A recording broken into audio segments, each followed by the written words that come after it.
Ya le damos la bienvenida a Tilio Borón, porque ahora vienen con forma de meme, pero también vinieron con forma narrativa extraordinaria las derechas, ¿no? Muy buenos días, Atilio, ¿cómo estás? Hola, hola, ¿qué tal? ¿Cómo estás? ¿Qué se cuenta? ¿Cómo Bien, andan? muy bien. Yo creo que eres la persona indicada para entrar en este momento. Ya nos vamos a ir a una tandita, porque bueno, esto además es un programa de radio que tiene compromisos, por supuesto, pero entraste justo a cuadro, ¿no? Porque veníamos con Dani Rosso analizando las formas que trae la derecha como meme, como superhéroe, y las formas que ha traído históricamente desde las narrativas, desde la literatura, por ejemplo, Atilio. Sí, los estaba escuchando, es muy interesante, ¿no es cierto? Lo que se decía, cómo han construido esta imagen falsa de un tipo como Milei, de transgresor, antisistema, cuando creo que Daniel decía muy bien, es todo lo contrario. Pero bueno, lo empaquetan ahora de otra manera, porque los viejos empaquetaduras ya no son tan atractivas, ¿verdad? Y este tipo, en cambio, tiene un impacto. Vos sabés que yo estoy muy preocupado, Cintia, Daniel, porque yo enseño en la UNDAV, en Avellaneda, y tengo muchos alumnos en el conurbano, y te digo, me cuentan, esos alumnos son a su vez profesores de institutos ahí, me dicen, Atilio, hay muchos chicos jóvenes, muy de pueblo, ¿verdad?, que nos traen la figura de Milei como el tipo que realmente va a cambiar la cosa. Y eso exige una estrategia, ¿verdad?, un contraataque, como estaban ustedes diciendo, muy fuerte y muy rápido, ¿no? Atilio, ¿qué es lo que destacan? Porque, bueno, yo noto lo mismo también como profe de allí, de la UNDAM, de la Universidad Nacional de La Plata, bueno, dicho por otros compañeros y compañeras de militancia barrial, que destacan de Milei justamente toda esta parte memética y esto de cansarse de que son todos chorros, que son todos corruptos, que esto no sirve para nada y la cosa libertaria. ¿A vos qué te llega entonces como sobresaliente? A ver, un tipo que tiene, perdón, estoy medio Ay, a mí me pasó lo mismo, quédate tranquilo.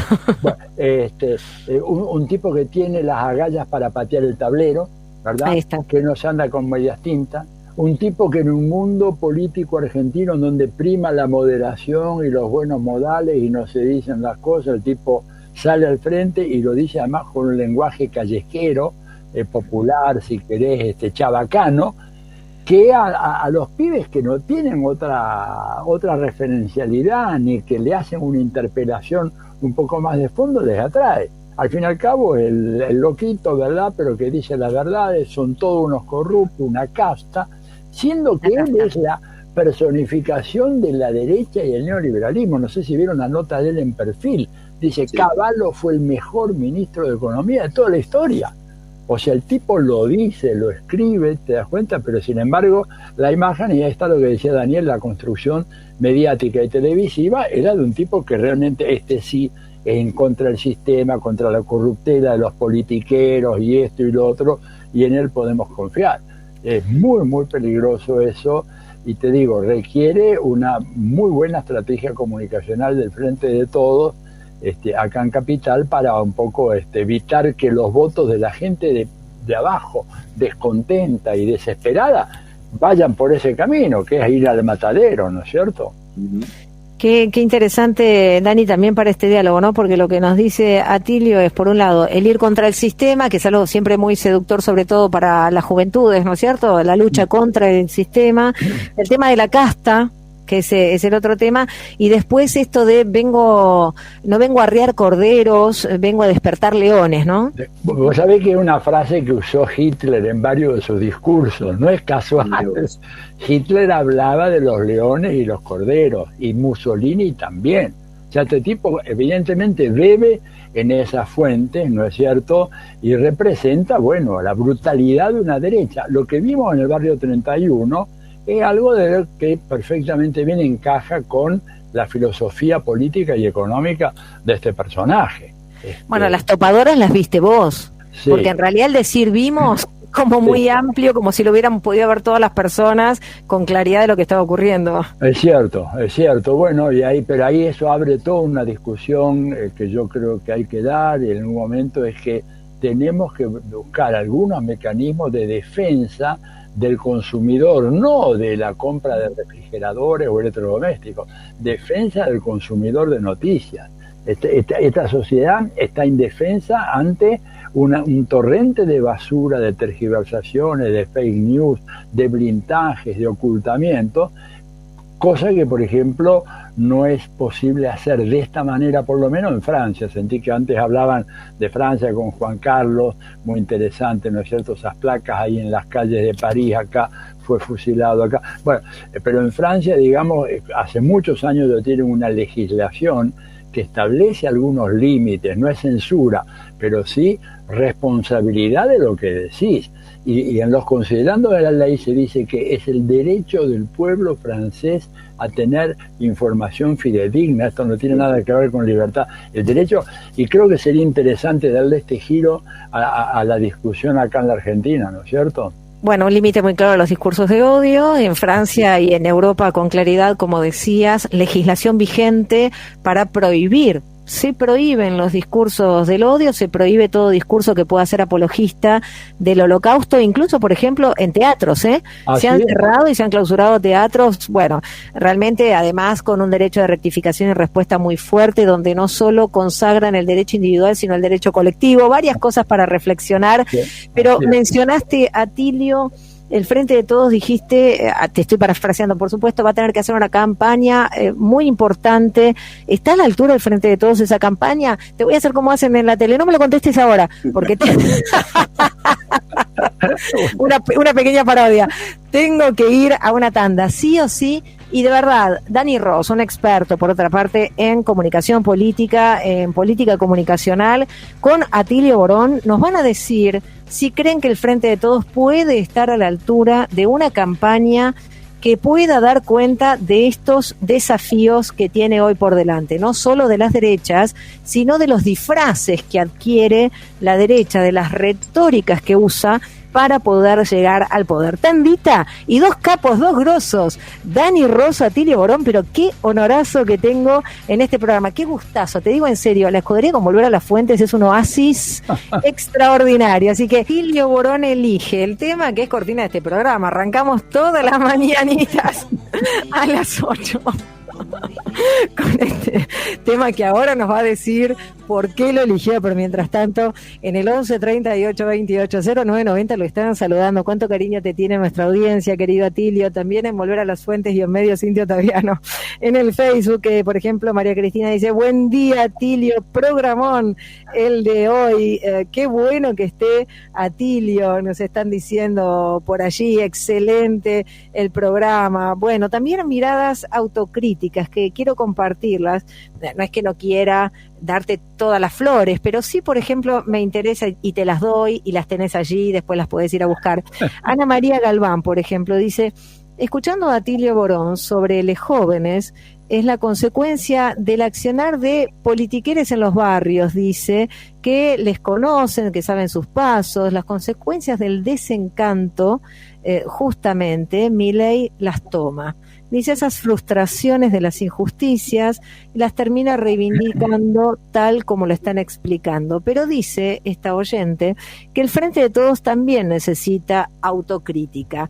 Entonces, primero, aunque sea un poquito de, bueno, ¿por qué elegiste este tema? Parece que no te quiero escuchar decirlo, y después vamos a la autocrítica. Me parece interesante, no como esa palabra autocrítica que a veces tiene otros costados, pero sí una reflexión al interior del espacio. No, me parece muy bien lo que dijo la compañera que mandó ese mensaje. Mira, el tema, porque me parece que, sí, por ejemplo, representa muy bien mi historia, mi generación, una línea de continuidad, digamos, de 50 años que vengo pensando más o menos lo mismo, que he resistido tentaciones de todo tipo, ya las vas a conocer, porque a fin de año sale un libro, un extenso libro autobiográfico. En realidad no es autobiográfico, es una gran historiadora joven, Alexia Masolder, me hizo una serie de entrevistas y luego las armó y salió un mamotreto como de 800 páginas. Eso te iba a decir, vienen tomos, no es un libro, vienen tomos y es tu vida. No, es un librote, así, en donde cuento todas esas tentaciones, viste, que, como dice Silvio, que me convidaron con esto, con lo otro, y resistí. Y además, tengo el orgullo de decir, soy un producto fallido de dos universidades, de la Universidad Católica Argentina, que esperaba que yo fuera un dirigente cristiano para un país de cristianos. En la época de Onganía me decían eso, siendo yo un muchachito de 17 años, y ya sin haber leído a Marx, Engels, Hegel, nada, ya reactivamente dije, no, yo no quiero eso. Y lo otro en Harvard, en donde cuando me notifican de que me otorgan el doctorado, el chairman me manda una carta diciendo que lo que ratifica que Harvard es una gran universidad es que a pesar de que usted utilizó un marco teórico absolutamente inapropiado, ese marco era el marxismo, la tesis fue calificada con las más altas calificaciones. O sea, a pesar de que usted maneja esas categorías abstrusas, equivocadas, pero la educación de Harvard es tan buena que pese a eso usted se da cuenta. Bueno, entonces lo de Silvio de alguna manera expresa muy bien muchos de nuestra generación y de generaciones inclusive anteriores, ¿verdad? La idea de, bueno, resistir neciamente ante los cantos de las sirenas del capitalismo, del liberalismo, que sabemos realmente que son cantos de muerte, ¿te das cuenta? Así que por eso lo elegí. Sé que estaba en el programa, pero bueno, a mí me identifica mucho esa música, ¿no? Y aparte yo soy muy amigo de Silvio, también quería tener acá un gran poeta, aparte una persona extraordinaria. Eso. Y coincidimos con varias cosas. Vos sabés, mi formación de grado es en la Universidad de El Salvador. La defensa de la tesis de grado, que fue de cómo la sobreinformación puede desinformar y su alcance generar una brecha entre ricos y pobres comunicacionales, fue lo que puse a los 22 años. Sí. También en la defensa la tildaron de comunista, por supuesto, ¿no? Ah, sí, bueno, por eso era una acusación. Cuando yo no había leído el manifiesto, me decían, usted es un comunista, pero ¿qué es eso? Yo no tenía ni idea, imagínate. Pero bueno, ¿querés que vamos a la otra cosa? Yo creo que la cosa de la autocrítica es muy importante, muy importante. Y está en gran falta, ¿verdad? Mira, en la Argentina... El Frente de Todos, decís, el Frente de Todos está en falta. Yo creo que sí, definitivamente. Bien. Bueno, primero porque el Frente de Todos no se ha constituido más allá del acuerdo electoral del 2019, después no funcionó más, perdiendo la riqueza de un agrupamiento en donde había una veintena de fuerzas políticas, movimientos sociales, etcétera, que habrían enriquecido, aireado, oxigenado esa discusión. En realidad, el Frente de Todos tiene una entelequia, lo que existe es un grupo central que es el que coordina todo, pero básicamente que expresa lo que yo diría son las tres almas del peronismo contemporáneo: su alma más avanzada, más progresista, que es el kirchnerismo; su alma más conservadora, Mansur y los celestes y todo lo demás, y un alma neoliberal menemista, que sería el masismo. Y esto es lo que hay, ¿te das cuenta? Pero el Frente de Todos originariamente era una cosa que incorporaba a otras organizaciones del campo nacional y popular y la izquierda, que quedaron completamente afuera, ni siquiera para decir una reunión para discutir, para tener puntos de vista diferentes y enriquecer un poco el debate, corregir lo que hay que corregir. Hay muchas cosas por corregir. Y tiene razón la compañera que mandó ese mensaje. Yo hace tiempo. Ahora, cuando yo planteo estas cosas me dicen, le haces el juego a la derecha. No, yo no le hago el juego a la derecha. Yo quiero que le vaya bien a este gobierno. No es que le esté haciendo el juego a la derecha. Ahora, si yo veo que un gobierno... A ver, el símil del automóvil. Yo veo que el conductor de un automóvil va a 190 kilómetros por hora y no se da cuenta que hay curvas adelante. Mi obligación, y además veo que está cabeceando porque es de noche, está medio dormido. A ver, ¿cuál es la actitud que corresponde, solidaria? Es darle una palmadita y decirle, che, despertate, ojo, bajá la velocidad, mira que hay una curva adelante, o decirle, no, seguí que está todo bien. Yo creo que es la primera actitud. Pero eso no se comprende. Más de una vez a mí me han fulminado con críticas, me han dicho, no, callate, vos no sabés lo que es la gestión. Mirá, yo puedo reconocer, no sé lo que es la gestión a nivel estatal, sí sé lo que es la gestión a nivel institucional. He sido vicerrector de la UBA en el periodo de Menem, en donde nos tenían acogotados, o sea, algo de gestión entiendo, pero creo que un componente de la gestión es la capacidad de autocorrección. Decir, bueno, mirá, nos hemos equivocado. hicimos una apuesta muy grande al tema de vacunas, desestimamos el tema económico o pensamos de que la cosa abajo estaba mucho mejor. Y lo que yo creo es que el Frente tiene que hacerse esa autocrítica y además establecer alguna práctica concreta, cotidiana, con la cual la gente que está en la gestión tenga un contacto directo con la gente de la calle, porque si no viven en una burbuja. Y entonces piensan con los números macroeconómicos, no, vamos bien. No, no vamos bien.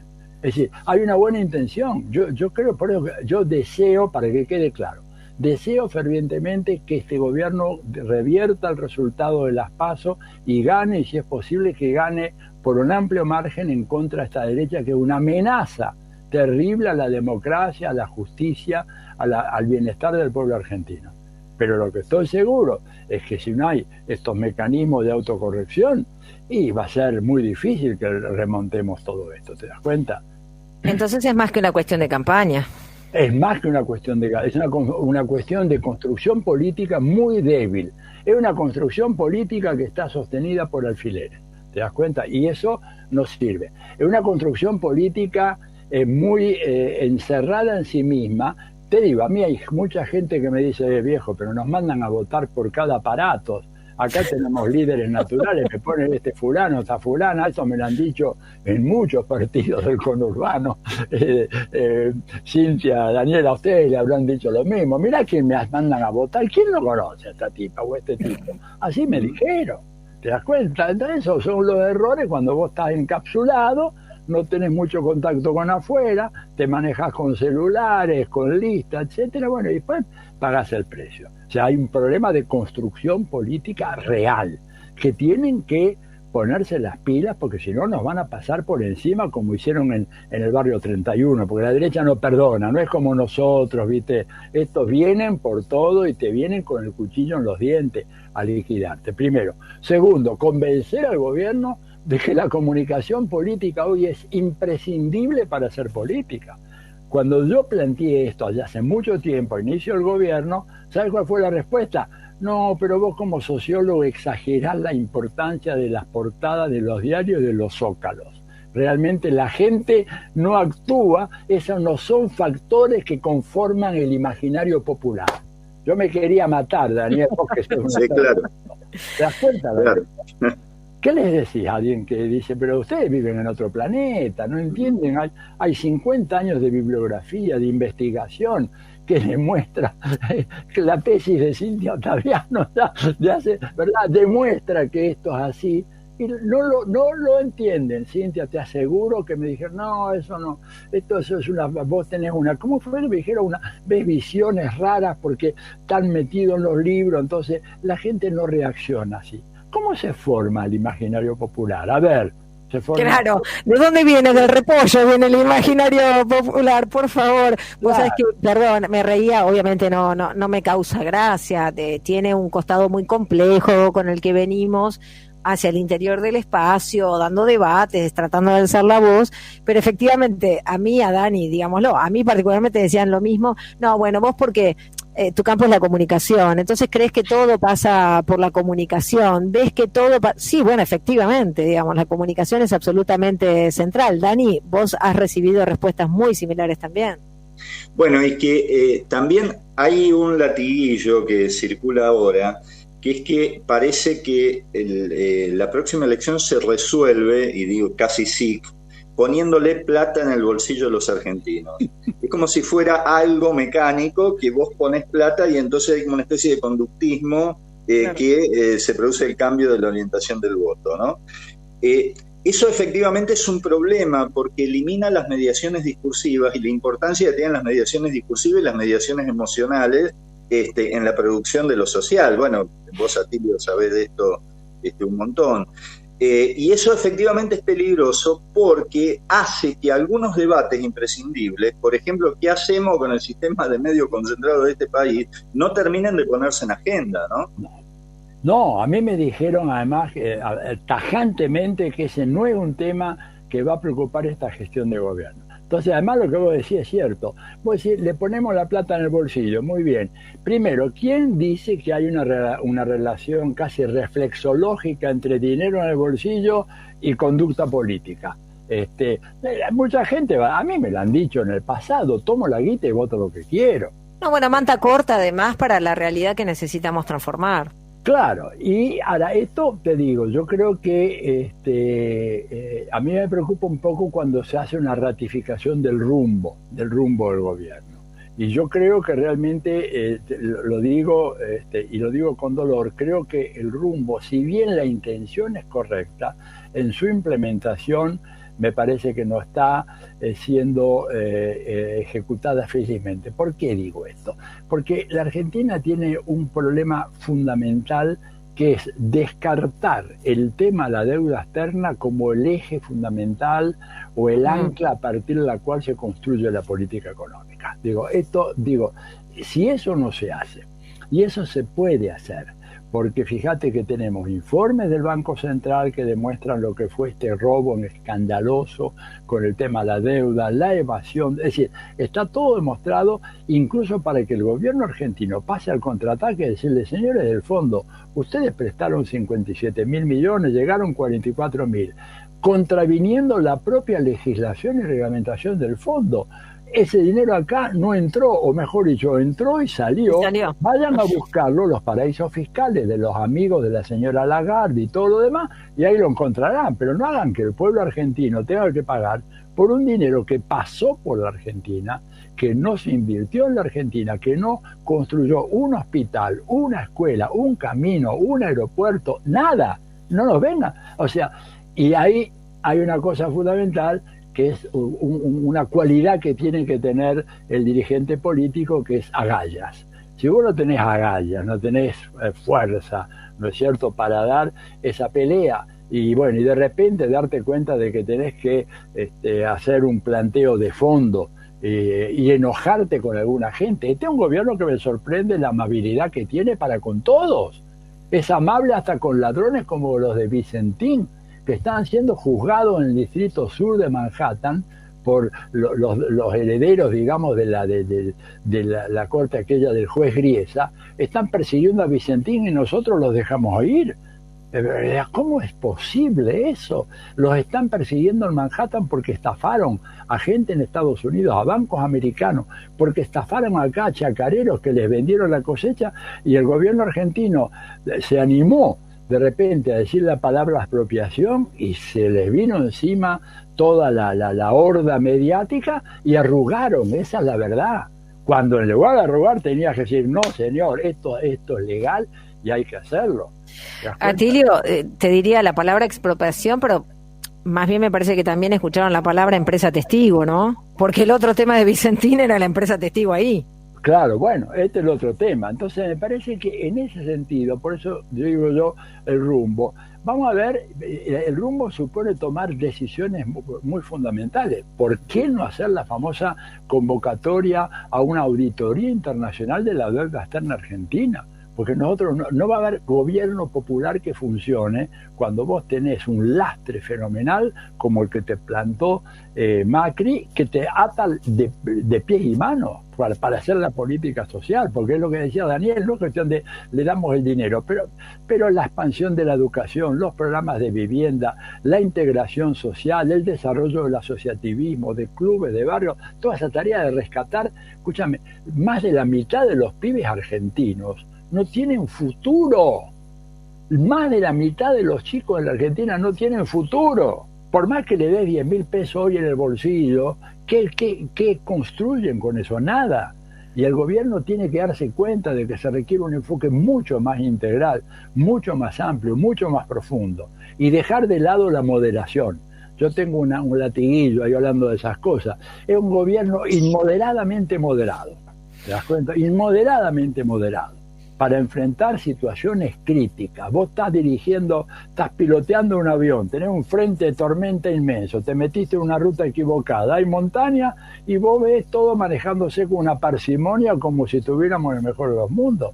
Viejo, hay una emergencia. En la emergencia tenés que pegar 3 gritos, vamos para allá y le metemos, punto, listo, y te jugás con una política. pero no pensar de que estos sectores van a colaborar, porque además nunca van a colaborar con un gobierno popular. Hay 100 años de historia que demuestra eso. Entonces, bueno, tenés que tomar esa iniciativa. Esto es un poco lo que yo creo como elemento de autocrítica, inspirado en el deseo de que le vaya bien. ¿Te das cuenta? Inspirado en el deseo de que le vaya bien. Claro, porque lo que vos señalás, como pensamos, es que detrás de esas montañas, que ya son un problema, viene otro problema mucho mayor, que es que otra vez las derechas tomen el comando. Así es. Y esta vez, como dijo Macri, no van a cometer los errores de la moderación y el gradualismo que cometieron la vez pasada. A ver, yo creo que ellos huelen en este momento, porque la derecha además está muy bien asesorada, tienen asesores que vienen de Estados Unidos, no nos olvidemos el papel de Steve Bannon y toda esta gente que está modelando la derecha en toda América Latina. Ellos saben muy bien que esta es la oportunidad para prácticamente hundir y destruir definitivamente al movimiento nacional popular. Y yo creo que la gente que está en ese movimiento no está muy consciente del peligro mortal con que se enfrentan. Ojo con esto no es una situación más, no es una elección más que se pierde. Se vienen perdiendo varias elecciones, y en la provincia de Buenos Aires, y en provincias que eran peronistas de hueso colorado, de repente la gente te vota otra cosa. Son indicios. Yo no quiero caer en el alarmismo de decir de que fatalmente esto puede ocurrir, pero que el proyecto de ellos es ese. Son absolutamente inescrupulosos, son mentirosos, son desfachatados, pero tienen blindaje mediático y blindaje jurídico. Y nosotros estamos a la intemperie en ambos campos. ¿Te das cuenta? Lo único que nos puede salvar es la gran capacidad de convocatoria popular que podamos tener. Vamos a ver ahora el 17 de octubre si eso se cumple o no. Y salir a las calles a hacer una labor de militancia, dejar de lado los teléfonos celulares, el WhatsApp, el Telegram, todo eso es el face to face. La cosa cara a cara, ir ahí a las barriadas, ¿no es cierto? Y hacer trabajo ahí, porque por más que le ponga dinero en el bolsillo, como muy bien dijo Daniel, esto no produce mecánicamente un voto a favor del gobierno. Déjame subrayar, por favor, el dejar el telefonito de lado, dejar el me gusta, no me gusta, dejar de ser revolucionarios de las redes sociales, porque efectivamente hay que trabajar en la territorialidad, en la calle, en la política del encuentro. Dani, te venía diciendo sí, porque claro, estamos haciendo transmisiones en el Facebook Live, en Volver a las Fuentes y los medios Cintia Ottaviano, usando las redes para algo que nos permite saltar el cerco, porque a veces tenemos problemas tecnológicos y es la única posibilidad de encuentro que tenemos con las audiencias del país, a diferencia de la comunicación concentrada, por supuesto. Dani, te veía sentir frente a lo que estaba diciendo Atilio. Sí, porque en línea de esto que dice Atilio, además, da la impresión que la oposición neoliberal lo que hace es intentar consolidar una esfera pública caótica, fragmentada, con múltiples datos falseados, que impiden la comprensión de lo que se está discutiendo entre los distintos candidatos. O sea, es una derecha que más que legitimar su discurso, o además de legitimar su discurso, lo que intenta es desordenar todos los discursos restantes, es generar un gran caos. Y lamentablemente eso da toda la impresión que eleva la dificultad para el acceso al debate público. Lo pone distante, lo pone alejado. Daría la impresión de que es necesario una alianza política social para ordenar la discusión pública, antes de para discutir, para ordenarla. Y ahí también hay un tema con los medios públicos, ¿no? Acerca de si los medios públicos no deberían cumplir esa función de ordenar el debate público, de sacarle a la derecha la capacidad de caotizar toda la discusión, ¿no? Sí, yo comparto plenamente, por supuesto, el invitado es Atilio, digo solamente cortito que siempre los medios públicos hay que pensarlos como factor endógeno y exógeno. ¿Qué quiero decir con esto? Son el antídoto para contrarrestar entonces la concentración comunicacional, o se tienen que construir como si no existiera esa ultraconcentración comunicacional. Claro. No, tienen que ser ese antídoto. Ahora fíjate que lo que decía Daniel, la desorganización de todo este espacio discursivo es lo que permite que un tipo como Milei aparezca como antisistema, como la alternativa, cuando es justamente la regresión a un núcleo conservador básico, ¿no es cierto?, en donde hasta está dispuesto a acabar con el Banco Central. O sea, una propuesta absolutamente conservadora.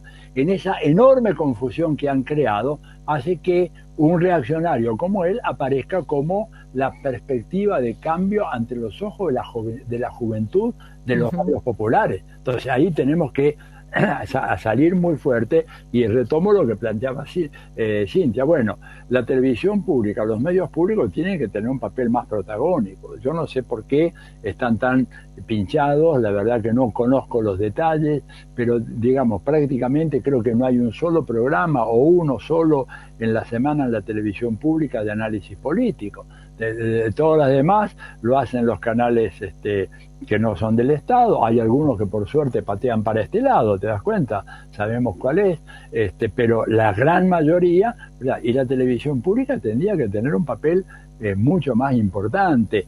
Renovar no solamente los contenidos, ¿verdad?, sino incluso el estilo comunicacional, porque hay acá un problema también de que en general nuestro campo se caracteriza por un estilo comunicacional, digo lo nacional popular de la izquierda, un estilo comunicacional muy antiguo. Hoy en día ha cambiado mucho eso, ¿verdad? Si vos querés llegar a las jóvenes generaciones, bueno, tenés que utilizar el lenguaje, la simbología, el estilo que ellos tienen, y si no haces eso, estás condenado. Entonces me parece que todo esto remite a la ausencia, a mi manera de ver, puedo equivocarme, en las altas esferas del gobierno de un comando de campaña comunicacional importante que esté permanentemente trabajando sobre el tema. Lo lastimoso de todo esto es que hay gente muy capacitada en este país para eso. No es que no tenés gente, ¿verdad? Sí, hay montones de gente.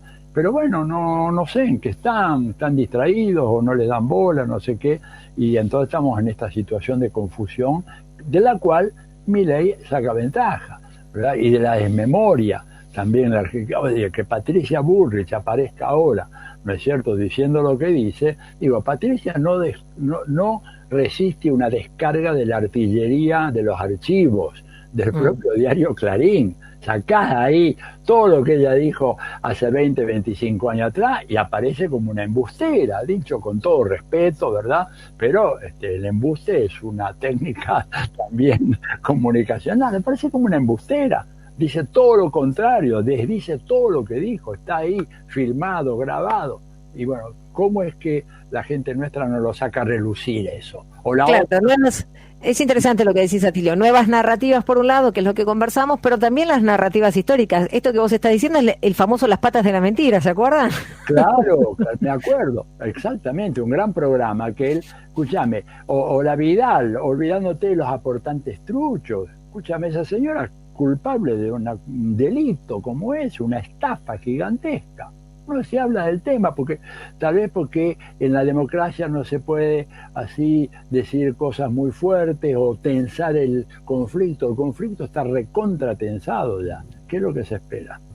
Un montón de mensajes, Atilio, en Volver a las Fuentes, _medio Cintia Ottaviano, en el Facebook, María Esther Semeraro. Estos discursos de odio, segregativos, discriminatorios, son a pura pulsión de muerte desatada. Como dijo Borón, es ir al matadero. Son del estilo evangélico, del deber ser, que evoca una conciencia moral retrógrada, que apunta a dominar a esos corderitos, a quienes hay que arrear y no dejarlos reflexionar. Bueno, dice que la pandemia, con la falta de cuerpos, produjo ese efecto de inconsistencia, de liquidación de redes, de colectivos, de delegaciones que fueron tomadas por estas derechas, donde abunda la soledad. Se cuelan estos personajes que vienen a buscar ese lugar dominante. Muy interesante la reflexión de María Esther, ¿no es cierto? Sí, muy. Aquí Mónica Boreca dice: buen día, Cintia y compañeros, pensar con ustedes y Atilio. Bueno, está la oyentada, te digo, a full. Dice: la política es transformación, por lo tanto, como sujetas políticas, necesitamos de los encuentros como ágoras, circulación de la palabra, debates en espacios presenciales, seguir militando los derechos alcanzados para sostenerlos y ampliarlos. Bueno, dice que nos sigue escuchando, muchísimas gracias. En el 11 38 28 09 90 también, por ejemplo, buenos días, aprovecho para saludar a Atilio y agradecerle por su claro mensaje y por el libro El sueño del Marqués, que gané por sorteo en una radio amiga. Dice: muchas gracias desde La Plata. Ay, qué bueno, qué gusto que me da. Sí, la verdad que no, lo interesante es que en la Argentina tenemos un material humano, ¿no es verdad? Como para poder lanzar esa contraofensiva. Pero bueno, una contraofensiva supone que hay un Estado Mayor, ¿verdad? Que traza un plan y dispone las piezas, dispone los recursos necesarios. Y vuelvo a insistir, eso es fundamental porque hay que dar vuelta el resultado de las PASO. Yo digo, hay algunas posibilidades, no es imposible, tampoco es inexorable que se pueda revertir, y habrá que ver, bueno, cómo, hasta qué punto, cuál es la diferencia, si es que es a favor nuestra, qué pasa en los 3 distritos claves por el tema de las elecciones de senadores, porque ahí se pierde el Senado, ya la cosa se pone muy cuesta arriba, y bueno, y realmente hacer un trabajo de contacto permanente con la base social del Frente de Todos y potenciar la enorme riqueza que puede tener un debate al interior del Frente de Todos, ¿te das cuenta? Por ejemplo, es decir, replantear las prioridades en materia de política económica. No puede ser la deuda externa. Creo que hay que convencer al presidente Fernández de que hoy en día se está hablando a nivel internacional del jubileo de la deuda, porque los estados están todos fundidos. Estados Unidos tiene una deuda pública que supera el Producto Bruto, y aunque ellos tengan la maquinita de imprimir los dólares, a pesar de eso, la gente lo ve con una profunda preocupación. Japón está no fundido, está recontra fundido. El Estado japonés debe 2,5 veces el Producto Bruto de Japón de un año. Entonces, digamos, empieza a aparecer en la literatura esta idea de los jubileos de la deuda, porque además si esa deuda no se cancela, la economía no va a recuperar capacidad de expansión y de crecimiento. Cuando vos tenés hogares endeudados en toda Europa, la gente con endeudamiento infernal. Fíjate lo que ha pasado en Alemania. En Alemania una derrota pero tremenda de la democracia cristiana, con una lideresa nada menos como Angela Merkel.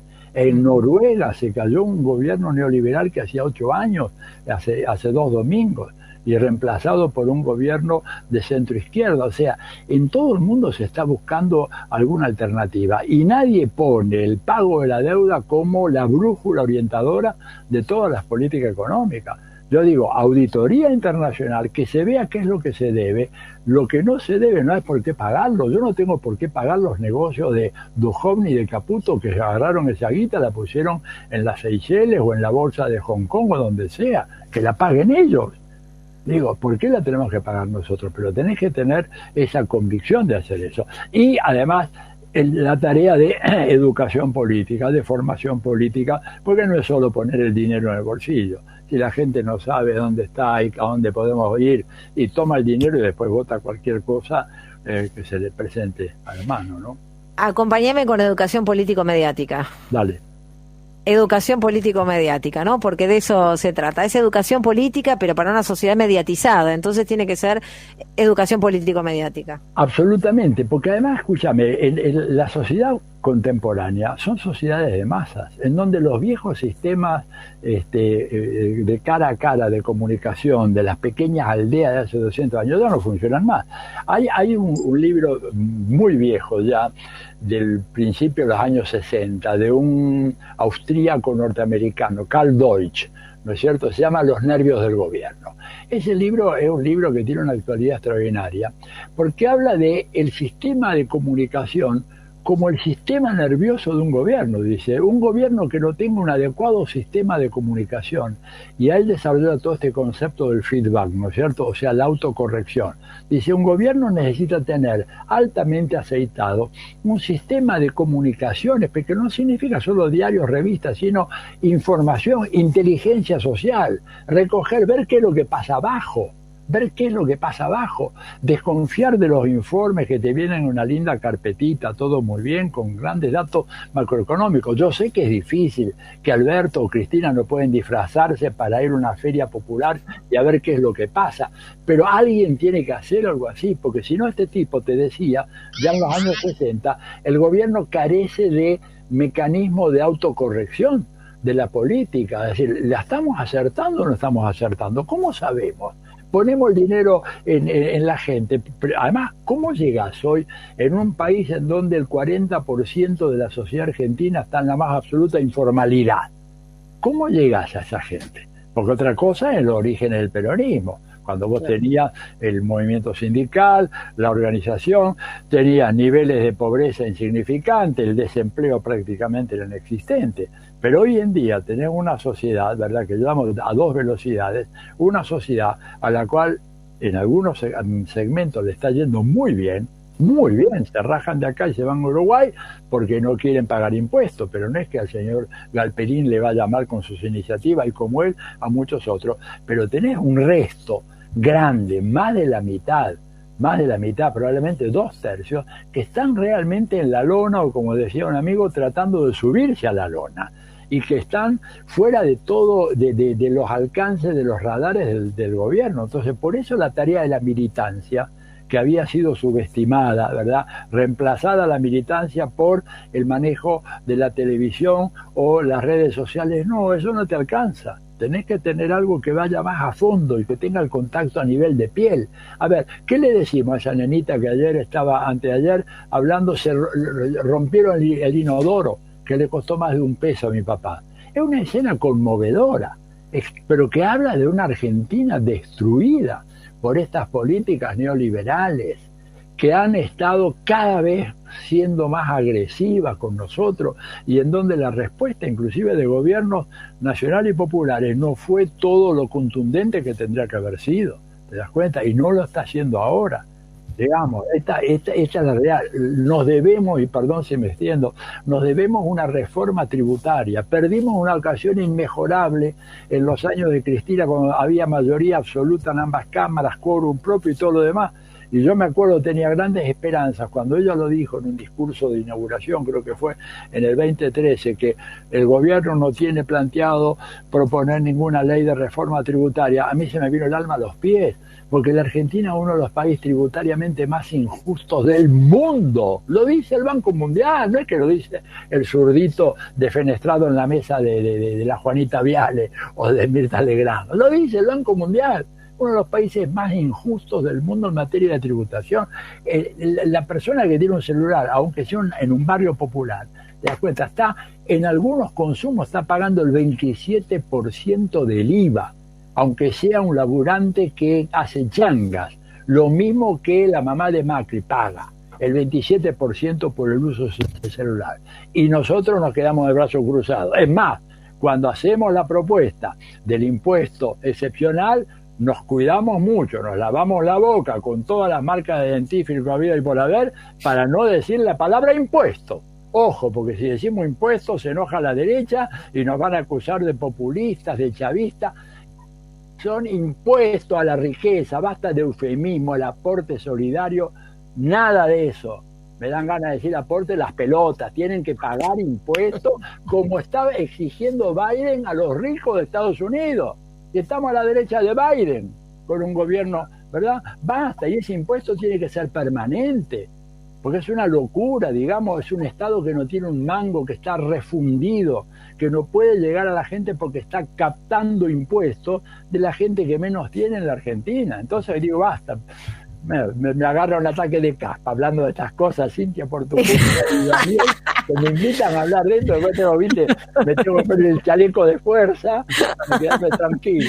No, al contrario, no te autopatologices, que es lo que hacen con vos de manera automática. Sacate el chaleco de fuerza e invitemos al revés. Yo me quedaría almorzando contigo, pasando toda la tarde y que siga la programación con este diálogo, porque coincido. Mira, otra coincidencia más en este sentido.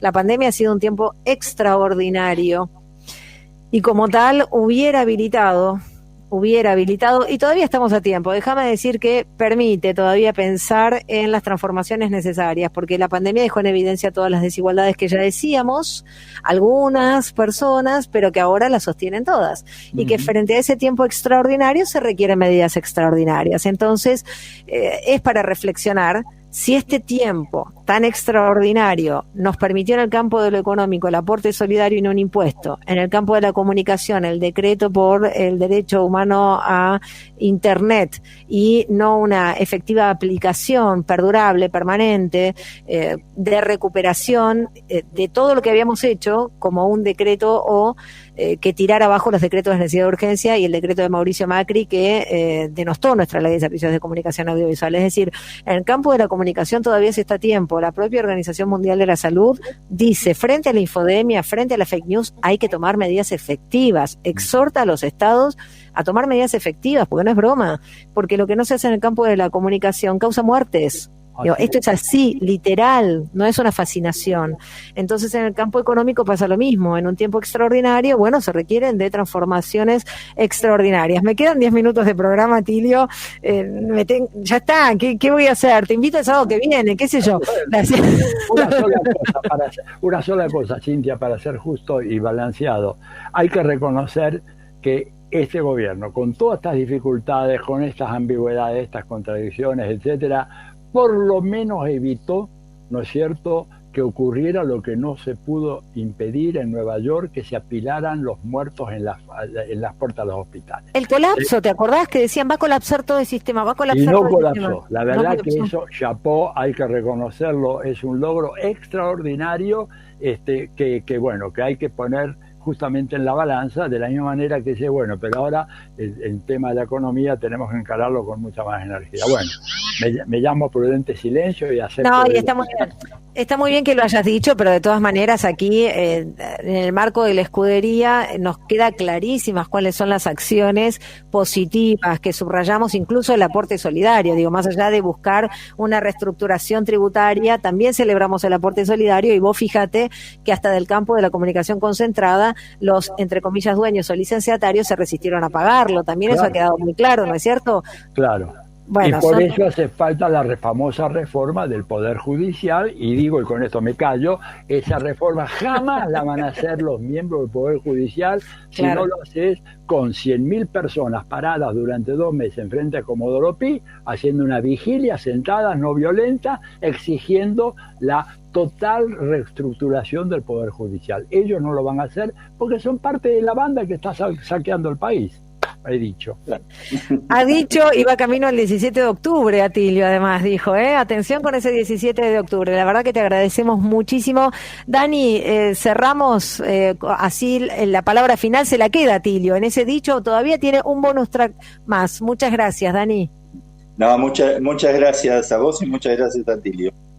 Bueno. Esto es para desgravar, mandar a Contraeditorial claro. Y que circule la palabra, ¿no es cierto? La verdad es que como ahí se lo vamos a proponer al señor director, creo que va a estar de acuerdo. Ay, el señor director fundador, don Roberto Caballero, que también le mandamos un abrazo enorme, con Contraeditorial, que volvió a la calle y volvió en papel, a pesar de las dificultades, porque claro, hay una única fábrica de papel para diarios en la Argentina. ¿Sabés quién la tiene? No me digas, Clarín y La Nación, por un pacto de sindicación, votando siempre, poniéndose de acuerdo de frente a quién, al Estado.